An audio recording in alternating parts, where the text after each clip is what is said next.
So Marco, Straumann has had a very strong first quarter. What were the main highlights for you?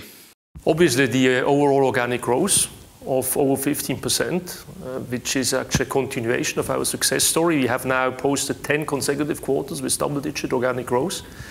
We also had some nice tailwind on the currency side, and we also had the impact of our acquisition. So in total, we grew our business by more than 20% in Swiss francs.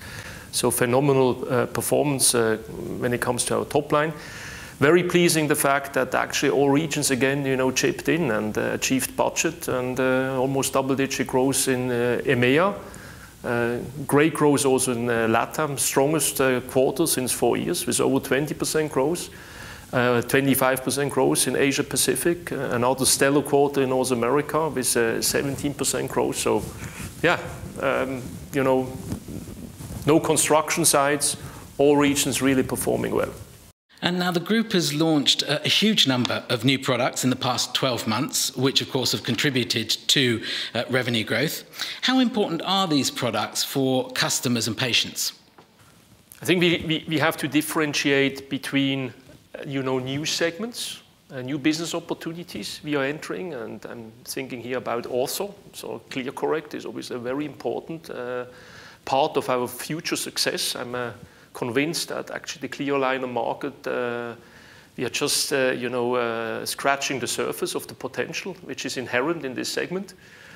And with ClearCorrect, we are the number 3 company worldwide in this very promising segment with a lot of growth potential going forward.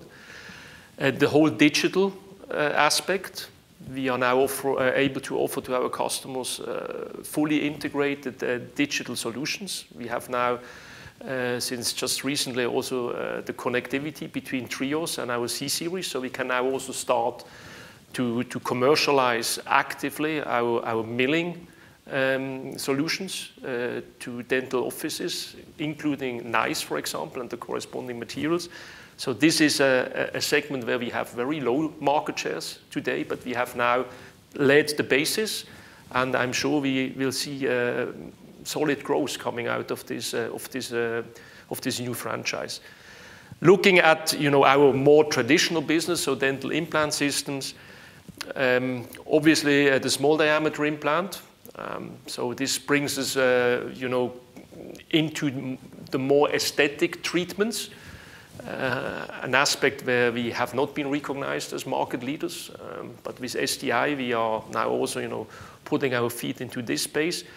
And I'm obviously very much looking forward to the launch of BLX, because BLX will actually open up a segment in implantology we have been under-penetrated in the past. And I'm talking here about immediacy topics. I'm talking here about fully edentulous cases, and obviously also the aesthetic aspects. So the advantages of these products for the patient, immediacy and so on. Could you just tell us a little bit more about that?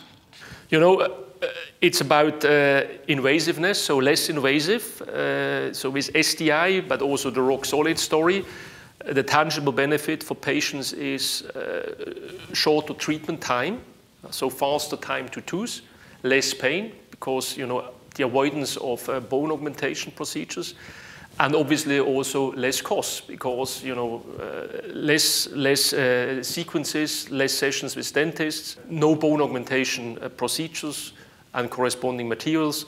So this all contributes that actually at the end, it's a more affordable and a more pleasant experience for the patient. Good, thank you. And where do you see the growth opportunities going forward now? I mentioned ortho, I mentioned digital dentistry, I mentioned BLX. So these are the 3 top growth opportunities when just looking at product franchises, and then on top, the DSO topic, so dental service organizations. We are still underrepresented, so our market share in this fast-growing segment is still relatively low. We have now the organization in place. We have a compelling product portfolio for these potential customers. We have already first significant gains, so I'm convinced that out of the DSOs we will also see considerable growth going forward. Well, congratulations on a great first quarter. Marco, thanks very much indeed. Thank you, Mark.